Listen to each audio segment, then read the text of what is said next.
to the scriptures, and we're going to see that the word of God is something that you can depend on.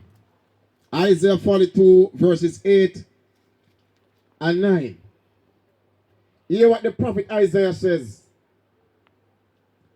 Isaiah says, "Behold, the former things are come to pass, and new things do I declare before they spring forth. I tell you of them. Sing unto the Lord a new song, and his praise from the end of the earth. He that go down to the sea, and all that is therein, the isles, and the inhabitants thereof." What Isaiah is actually saying here, that God is worthy to be praised. Because when God tells us of some things, they come to pass just as God says it. God tells us in Matthew chapter 24 that in the last days, you're going to see many signs. And one of the signs that Jesus talked about in the last day, he mentioned false prophet. And right over the world, across the world, there are false prophets rising up in every corner of the earth. Jesus talked about earthquakes. Earthquakes in diverse places of the earth, as in different parts of the earth. And every day, the Richter scale have,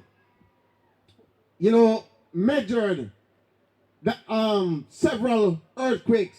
I've read several earthquakes. This is what they use to read earthquakes or to measure earthquakes, like the magnitude. So they recorded 2,000 earthquakes a day. A day. Minor earthquakes and major earthquakes. The word of God tells us Jesus, when he was on the Mount Olive, it seemed like that mountain was very special to him. Why he chose to reside at Mount Olive. And he peeped into the future. And he saw some things, and he told his disciples of them. Normally when Jesus, reasoned with the disciples, he normally says to them that when you see these things, then it will remind you that I have told you of them, to show that the God that we serve have the ability to prophesy ahead of time what will happen. That's the God we serve. No other God can do it.